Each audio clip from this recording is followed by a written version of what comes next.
Welcome to Facts TV News, where everything is true. Doctor's mommy giving thanks for New Year's baby. For today, we must give God thanks for us being alive. We had a rough year, but with God's help and guidance, with the hard working and dedicated staff, we were able to make it thus far. Today is the first day of the year, and there is nothing unusual so far. It has been a quiet year, and today so far it might have been the quietest year.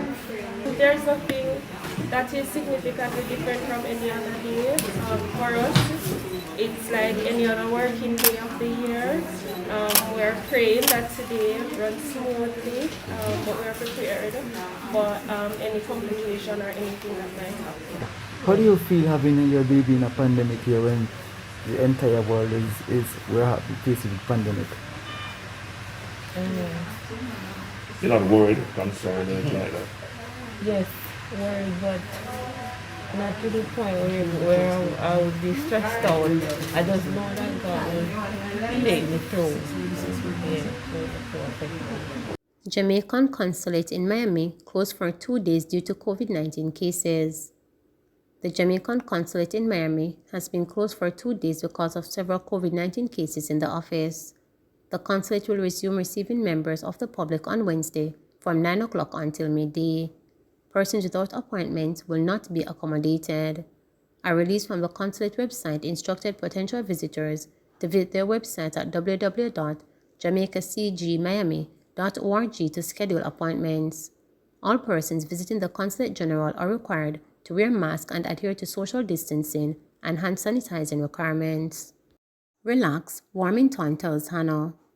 Minister with responsibility for works, Edward Warmington, says that there is no truth to claim that his ministry is victimizing Southeast St. Anne residents, adding that a contentious road project in that constituency is being delayed only as a result of established procurement guidelines.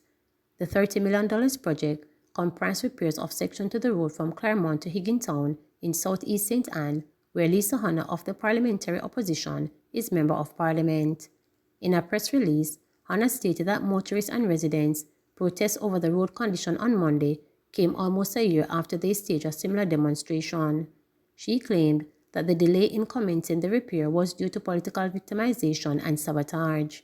She added that, although Warmington advised her 6 months ago that the contract for the road was out for public tender, neither has her ministry nor the National Works Agency can tell us when the work will begin, and worse, if a contractor has been selected to do the job.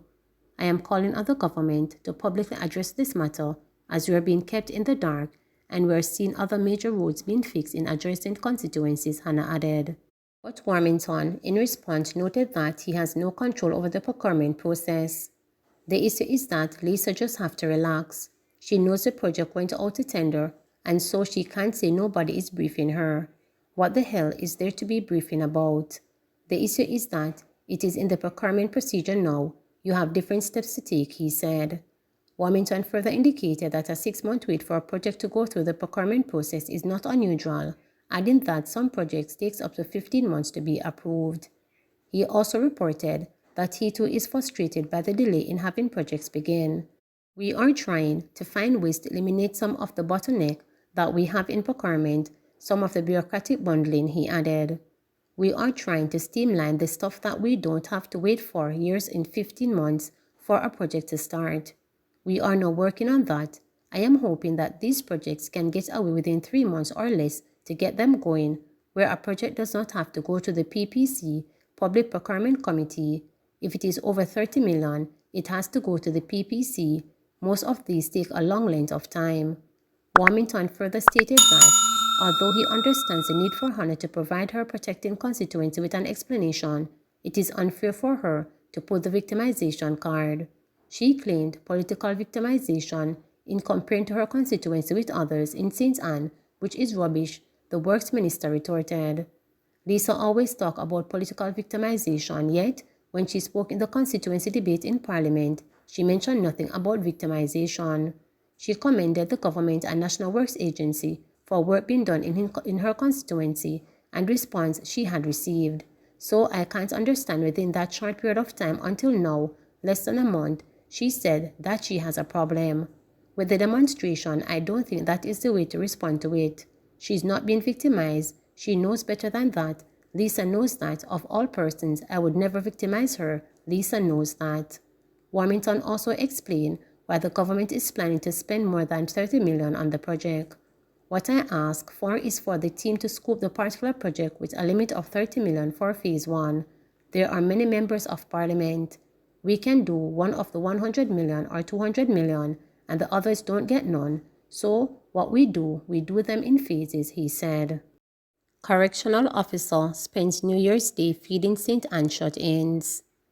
On Saturday, January 1, Correctional Officer Donovan Small continued his New Year's Day traditional of providing cooked meals for the less fortunate across several communities in St. Anne. A total of 480 meals were delivered to the homeless and shut-ins in the communities of St. Anne Bay, Bamboo, Limehall, and Philadelphia, including wards at the Widow's Mite Children's Home in Marymount and residents at the Glory and Grace Nursing Home in Brownstown. According to a release, Small has made it his duty to spread goodwill and cheer to the less fortunate every New Year's Day since 2014, indicating how passionate he is about serving people who are having a difficulty providing for themselves. The correctional officer said he continues to do his annual treat through the will of God.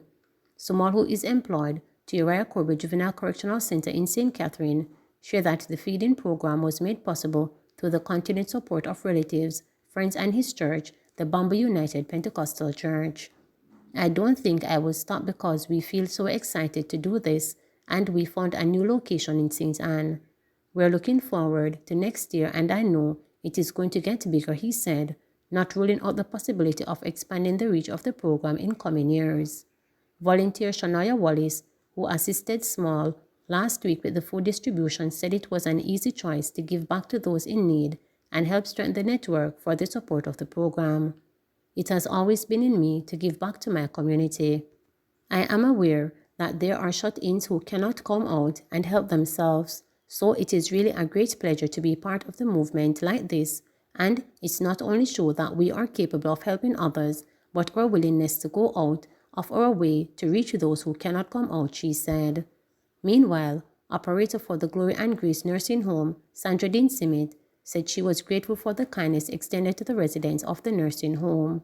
The Glory and Grace Nursing Home wants to say a big thank you for what you have been doing for the past 2 years. We really appreciate it, and we hope you will continue doing this for us, she said. Meanwhile, Somalia used the opportunity to encourage other Jamaicans to jumpstart give-back initiatives where they can. Eager for face-to-face classes.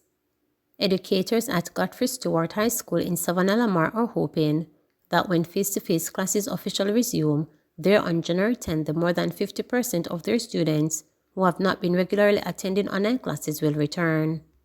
Through the Education's Ministry Find a Child initiative, they have been going house to house since the program was launched last November to convince students and their parents that it is time for their children to get back to learning. We had about 50% represented online, and that was not stable. Some days, like on Mondays to Wednesdays, would have a lot of students, and then they just fell off from the other days for a variety of reasons, Dean of Discipline Barbara Dandy reported. Classes were available online as usual, the new norm of living with a pandemic. The school grounds were noticeably void of the typical first-day school bustle. However, Dandy said preparation for the 5-day process to welcome students next week have started a series of meetings taking place this week. Next week, we will be having a week of reorientation. Even though they would have an orientation when the academic year just begun in September, we will be having them in a grade by grade to go over the renewed protocols. These will outline what a regular day at school will be like in terms of the procedures for moving around. Also, Parish Disaster Preparedness Coordinator will be coming in to talk about earthquake preparedness, Dandy stated. Like many schools across the country, Godfrey Stewart will welcome students for the first time face-to-face classes in small groups in keeping with COVID-19 protocols. We will be facilitating our students in what we're calling cycles. Each cycle would see 3 groups per week, so starting on the week of the 17th when face-to-face classes officially start, We'll have the first cycle with grades 7, 8, and 11 than they reported. On the second week of the 24th, we will have the second cycle, which would see grades 9 and 10 and 11 again. The next week, we will go back to the first cycle, and we will continue to alternate like that, she continued. She noted that while one cycle is having face-to-face classes, the others will be having online classes. There is a similar approach being used at Petersfield Primary and Infant School in the parish, which already rolled out plans for the return of its full cohort and started welcoming students on Monday morning. We have all grades 1, 3, and 6 today. We are rotating them because it's more practical for our situation rather than splitting them up. The directive that was given by the Ministry of Education was that we would do what is best logically for us, and that is what we are doing, said Principal Susan Rottry-Hammond. We have our grade 6 students coming in 4 days, grade 4 coming in 3 days, and the other students will come in for 2 days. When they are not here for face-to-face classes, they will continue virtual learning lessons. She noted that while parents have been largely receptive to the idea of resuming face-to-face classes, the school has options in place for those who may not want their children to return to school. We had meeting with parents in December where we sensitized them and answered their questions and concerns regarding the reopening of school. For the most part, there were no hesitant parents as they were happy for the reopening because we know that there is nothing like face-to-face classes.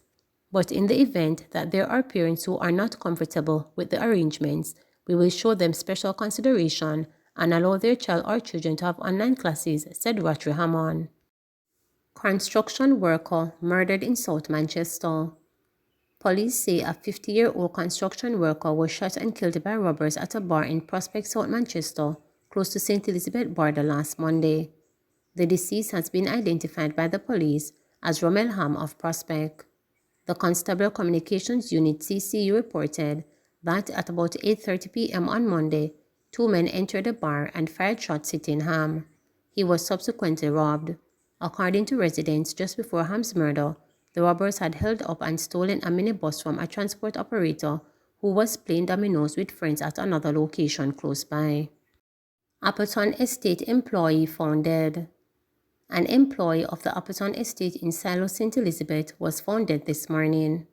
He has been identified as garage clerk Denlin Dunkley. According to the police report, about 5 a.m., a janitor who works on the estate was walking along a dirt track immediately behind Dunkley's house, which is also on the Appleton Estate. She reportedly discovered his nude body lying face down in a pool of blood with multiple chop wounds to his right shoulder and to the back of his neck. Dunkley's death came just a month after his brother, 44-year-old Constable Ryan Dunkley, who was attached to the Magati police station, collapsed and died at home in the parish while getting ready for work. He was said to have had chronic issues with his heart and kidney. His 36-year-old brother, police say, was also a kidney patient. People's National Party Council for the Silo Division, Audrey Myers, remembered Denley Dunkley as a hard-working man and a committed worker at the Appleton Estate. The St. Elizabeth police say that no motive has yet been established for the killing.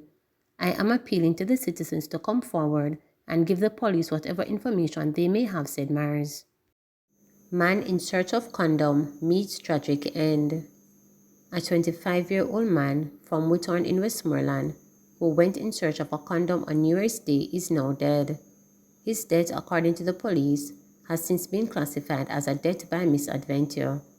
Reporters have learned that Rashawn Brown, who was from Morris District in Whitthorne, went home with a female companion on Saturday, January 1. However, about 4 a.m. when he reportedly wanted to have sex, he realized he didn't have a condom and went to his friend's house nearby to get one. While returning to his home, he reportedly attempted to access a wall to leave, but fell on a piece of steel that pierced his abdomen. Brown was pronounced dead at the Savannah Lamar Public General Hospital. Please remember to subscribe, like, share, and click the notification bell for daily updates.